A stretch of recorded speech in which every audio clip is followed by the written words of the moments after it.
Welcome friends, welcome to your favourite channel Bodhi tree. दोस्तों, आज मैं ब्रज असाइनमेंट में मैथमेटिक्स में क्वेश्चन पेपर नंबर 5 का सॉल्यूशन लेके आया हूँ।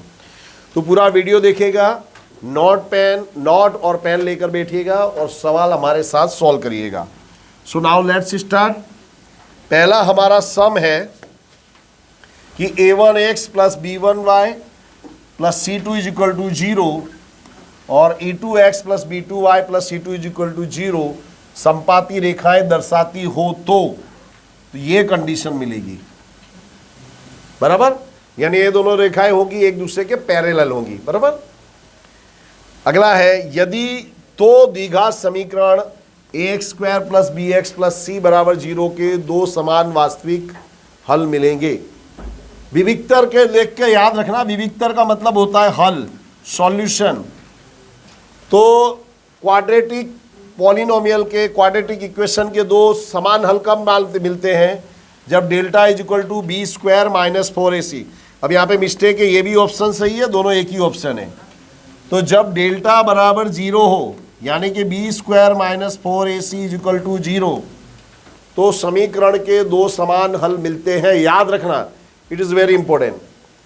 चलिए नेक्स्ट सम है, 3 नंबर का सम है हमारा। किसी समांतर श्रेणी -3 -1/2 में a11 क्या होगा? देखिए 11वां पद निकालना है, तो a इज इक्वल टू -3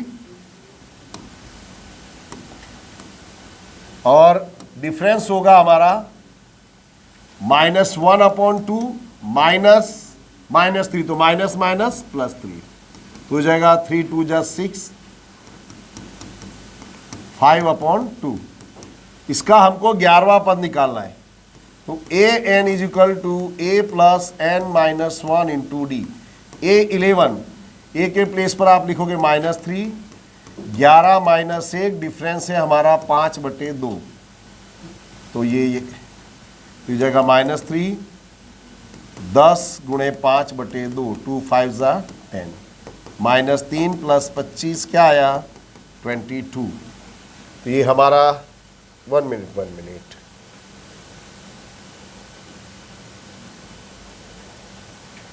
हाँ ये रहा 22, ये बी हमारा सॉल्यूशन है। नेक्स्ट है बिंदु -4 13 का y अक्ष से अंतर। y अक्ष से अंतर बोला है तो ये होगा, और यहाँ पे आपको -4 नहीं लिखना है, क्या लिखना है +4, क्योंकि कभी भी जो डिस्टेंस होता है वो अंतर होता है वो माइनस में नहीं आता, इसलिए -4 नहीं लिखेंगे, +4 लिखेंगे। अगर x अक्ष बोला होता तो हमारा डिस्टेंस होता 13। Sine square theta plus cos square theta is equal to 1। Formula है भाई, sine square theta plus cos square theta is equal to 1। इसी तरह sec square theta minus tan square theta is equal to 1। Cosec square theta minus cot square theta is equal to 1। बराबर। अब ये observation दिए, इसका बहुलक पूछा है। बहुलक यानी मोड। तो जो ऑब्जर्वेशन, जो अवलोकन सबसे ज्यादा बार आया हो वो बहुलक कहलाता है। तो देखिए 3 किस में कितनी बार आया है? 2 बार। 2 कितनी बार आया है? 1 2 3, तो हमारा बहुलक होगा 2। बहुलक यानी जिस अवलोकन की आवृत्ति सबसे ज्यादा हो वो होता है हमारा बहुलक। आगे देखते हैं। 5 प्लस √2 एक कैसी संख्या है? तो अपरिमेय। तो देखिए √2 अपरिमेय है, तो जो अपरिमेय संख्या है उसको किसी के भी साथ जोड़ो घटाओ तो हमको अपरिमेय ही आंसर मिलेगा। 8वां देखो, x² माइनस 3 का एक शून्यक √3 है, तो दूसरा शून्यक क्या होगा? तो देखो x का होल स्क्वायर, 3 को मैं √3 का होल स्क्वायर लिख सकता हूँ, x माइनस √3 x प्लस √3। अब इसके शून्यक निकालने, तो x माइनस √3 बराबर 0, तो x बराबर x प्लस √3 बराबर 0, तो x बराबर -√3। तो एक शून्य √3 तो हमको दिया है, तो दूसरा क्या होगा -√3। बराबर। अब अगला है घटना ई की प्रायिकता और घटना ई ना होने की प्रायिकता, इसको समझ लीजिए। यानी P of E plus P of E dash, इन दोनों का योग होता है 1, याद रखना। ओके, अब ये देखिए 10th नंबर का सम, 10 नंबर का है हमारे, और 9 sec स्क्वायर ए माइनस 9 tan स्क्वायर ए, राइट। अब इसमें से मैं 9 कॉमन ले ले रहा हूं, तो क्या बचेगा, sec स्क्वायर ए माइनस tan स्क्वायर ए। तो अभी हाल मैंने बताया था sec square theta minus tan square theta 1, 9 बन जा। ओके, अब ये दिया इसमें पी टी क्यू निकालना है हमको। तो देखिए ये 110 है, ये 90 होगा, ये 90 होगा। वृत्त के केंद्र से ये जो स्पर्श बिंदु है, इसको जोड़ने वाली त्रिज्या हमेशा लंब होती है, यानी 90 डिग्री पे होगी। ये 90 होगा, ये भी 90 होगा, ये 110 है, और ये जो चतुर्भुज होता है ओ क्यू टी पी, इसके चारों कोणों का योग होगा 360 डिग्री, बराबर। तो 190, 10 और 90, ये सबको जोड़ दो तो आएगा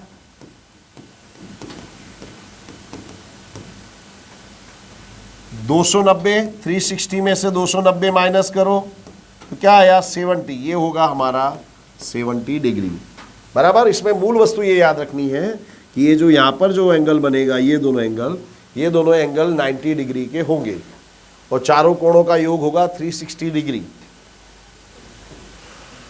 इसका मध्य मान क्या है, तो क्या करेंगे उसके लिए, दोनों को प्लस करो, 10 प्लस 25 अपॉन 2, 35 अपॉन 2, 17.5।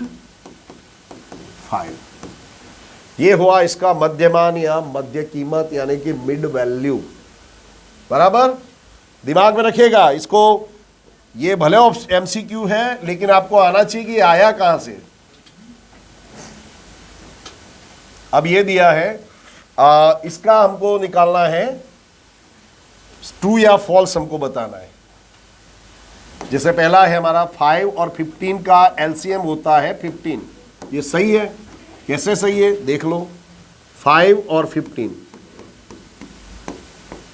5 एकम 5, 5 तिया 15, 3 से 1, तो 5 तिया 15 हमारा एलसीएम है। तो ये बोल रहा है तो दिस इज ट्रू, बराबर। पी ऑफ एक्स, इसका ग्राफ ऊपर की ओर खुलता परवलय होगा, ये भी सही है। देखिए जब भी इस तरह का इक्वेशन होता है तो इस तरह का होता बनता है परबोला, यानी कि परवलय, ये सही है। अब देखिए 3x माइनस वाई बराबर 9, 2x प्लस 3y बराबर 19 का एक हल 4 और 3 है। तो इसको जांच करने का सीधा एक तरीका है, 2x प्लस 3y बराबर 19 दिया ना, तो 2x की जगह लिखा, y की जगह रखा 3, 4 दूनी 8, 3 3 का 9, कितना आया 17, जबकि ये कितना बोल रहा है 19। यानी ये जो x की वैल्यू, y की वैल्यू, इसमें रखने पे 9 आना चाहिए और इसमें रखने पे 19, तो आंसर सही है, मगर 17 आ रहा है, तो ये क्या है, गलत, ये विधान असत्य है। 80 अंक के प्रश्न पत्र में 81 अंक प्राप्त करने की प्रायिकता कितनी होगी, 0, एक नहीं, ये असंभव घटना है, इम्पॉसिबल इवेंट। 80 मार्क्स की परीक्षा में 81 आ नहीं सकते, तो ये क्या है, इम्पॉसिबल इवेंट, तो इसकी प्रोबेबिलिटी होगी 0। अगला है, इसमें जोड़े बनाने हमको, गोले का वक्री पृष्ठफल, तो गोले का पृष्ठफल सरफेस एरिया का फॉर्मूला है 4 पाई आर स्क्वायर, शंकु का वक्री पृष्ठफल पाई आर एल, त्रिज्य खंड की लंबाई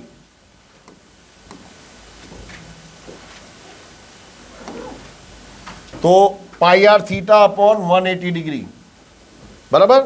दीर्घ वृत्तखंड का क्षेत्रफल तो उसका ये होगा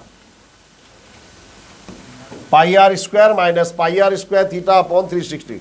अगर लघु वृत्तखंड बोला होता तो वो तो सॉरी दिया ही नहीं है, तो होता pi r square theta upon 360 degree. तो दोस्तों यहाँ हमारा सेक्शन ए पूरा हो रहा है। आई एम श्योर आपको अच्छा लगा होगा। Thanks for watching, have a very nice day.